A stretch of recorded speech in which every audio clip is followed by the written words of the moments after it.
Hello everyone. आज हम discuss करेंगे different application methods of pesticides. इस टॉपिक का बेसिक सा मतलब है कि डिफरेंट जो पेस्टिसाइड्स अवेलेबल हैं उनका फील्ड में और स्टोरेज कंडीशन में किस किस तरीके से एप्लीकेशन किया जा सकता है।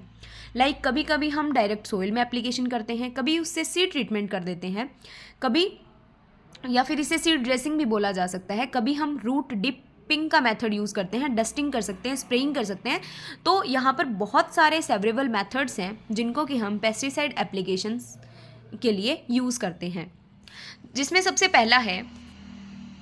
पहले तो ये जो मेथड ऑफ एप्लीकेशन होंगे ये किसी भी पेस्टिसाइड के ऊपर डिपेंड करेंगे कि पेस्टिसाइड कैसा है, उसका फॉर्मुलेशन कैसा है और उससे किस तरीके के पेस्ट को मैनेज करना है, साइट ऑफ एप्लीकेशन क्या होगी और पानी की अवेलेबिलिटी कितनी होगी।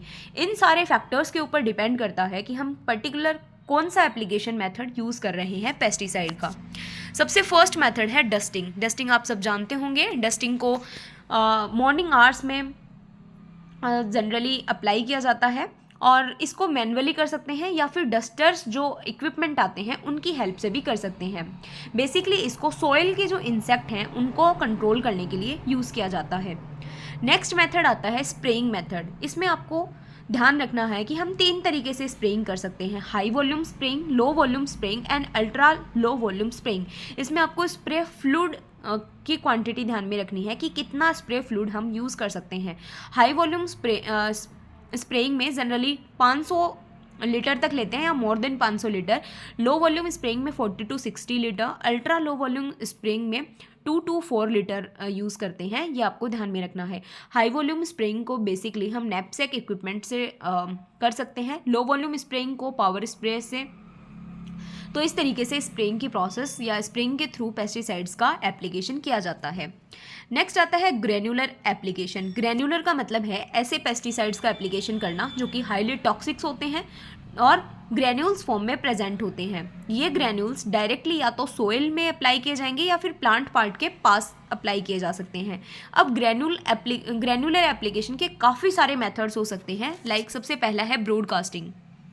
ब्रॉडकास्टिंग सा बेसिक और सिंपल मतलब है जैसे हम वीट और राइस वगैरह की ब्रॉडकास्टिंग करते हैं, उसी तरीके से ग्रैन्यूल्स का इक्वल क्वांटिटी में उन ग्रैन्यूल्स में सैंड मिला के यानी कि मिट्टी मिला के हम उसका डायरेक्टली ब्रॉडकास्टिंग कर देते हैं सोइल की सरफेस के ऊपर। That is simply broadcasting method.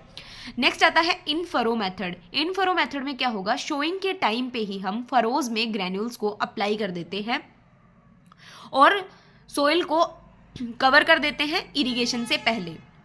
Next आता है साइड ड्रेसिंग, जिसमें कि हम प्लांट्स के एस्टिब्लिशमेंट होने के बाद यानी कि प्लांट के उगने के बाद ग्रेन्यूल्स को अप्लाई करते हैं प्लांट की सरफेस से थोड़ी सी दूर। नेक्स्ट आता है sport application, ring application. Ring application में रिंग में ट्रीज के आसपास वाले एरिया में रिंग में हम ग्रेन्यूल्स को अप्लाई करते हैं।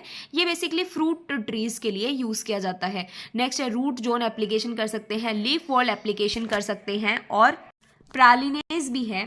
इसके अलावा नेक्स्ट मेथड आता है सीड पैलेटिंग या फिर सीड ड्रेसिंग, जिसमें हम सीड्स को शॉक कर देते हैं या सीड के साथ मिक्स कर देते हैं, जिसे हम बोलते हैं सीड ड्रेसिंग, और उसके बाद उसकी बुआई करते हैं। नेक्स्ट मेथड आता है पेस्टिसाइड एप्लीकेशन का सीडलिंग रूट टिप, जिसमें हम अगर किसी पर्टिकुलर क्रॉप के लिए नर्सरी लगाई गई है और नर्सरी से हम ट्रांसप्लांटिंग कर रहे हैं किसी अनोदर जगह पे, तो उस सीडलिंग की रूट्स को हम पर्टिकुलर पेस्टिसाइड की सॉल्यूशन में डिप करके और उसके बाद उसको फील्ड में लगाते हैं। नेक्स्ट है set treatment. Basically set treatment जो मेथड है ये हम शुगर केन के सेट्स के लिए यूज़ करते हैं। और नेक्स्ट मेथड है स्टेम इंजेक्शन। स्टेम के अंदर जैसे कोकोनट में एक पेस्ट लगता है ब्लैक हेडेड कैटरपिलर, काफ़ी डिवास्टिंग हम बोल सकते हैं ये पेस्ट है या बहुत ज़्यादा डैमेज कोज करता है, तो इसके लिए हम डायरेक्ट ट्रंक या स्टेम इंजेक्शन मेथड को यूज़ करते हैं। इसके अलावा और भी बहुत सारे ऐसे मेथड्स हैं लाइक रूट फीडिंग है, स्वेबिंग है, पैडिंग है, सोइल ड्रेंचिंग है, बेटिंग टेक्निक है। हाँ, यहाँ पर एक बेटिंग टेक्निक सबसे ज़्यादा इंपॉर्टेंट होती है, जिसमें हम क्या करते हैं, टॉक्सिकेंट मटेरियल जो है हमारा पेस्टिसाइड जो है उसके साथ में हम एक बेट मटेरियल को भी यूज़ करते हैं ताकि इंसेक्ट्स को ईजिली अट्रैक्ट किया जा सके। स्पोडोप्टेरा के लिए, रेट्स के लिए और कोकोनट राइनोसिरस बीटल के लिए हम अलग अलग बेट्स का यूज़ करते हैं। नेक्स्ट टेक्निक आती है फ्यूमिगेशन। आप सभी जानते हैं कि फ्यूमिगेशन को हम बेसिकली स्टोरेज कंडीशन में ज़्यादा यूज़ करते हैं। तो फ्यूमिगेंट्स जो होते हैं वो सॉइल और लिक्विड दोनों ही फॉर्म्स में अवेलेबल होते हैं बेसिकली, और ये सॉइल और स्टोरेज कंडीशंस में हेल्पफुल होते हैं यूज़ करने के लिए।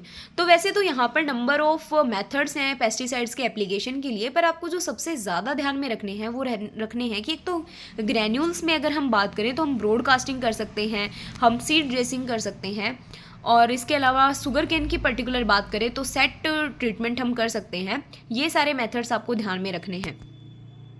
इसके अलावा जो स्प्रेइंग है उसमें कितने तरीके की स्प्रेइंग होती है और उनके लिए पर्टिकुलर रेंज क्या है, कितने स्प्रे फ्लूइड को हम यूज़ कर सकते हैं। लाइक पूछा जाता है क्वेश्चन कि हाई वॉल्यूम स्प्रेइंग का में कितना हम पर्टिकुलर स्प्रे फ्लूइड रखते हैं, और अल्ट्रा लो वॉल्यूम स्प्रेइंग का सबसे ज़्यादा क्वेश्चन पूछा जाता है।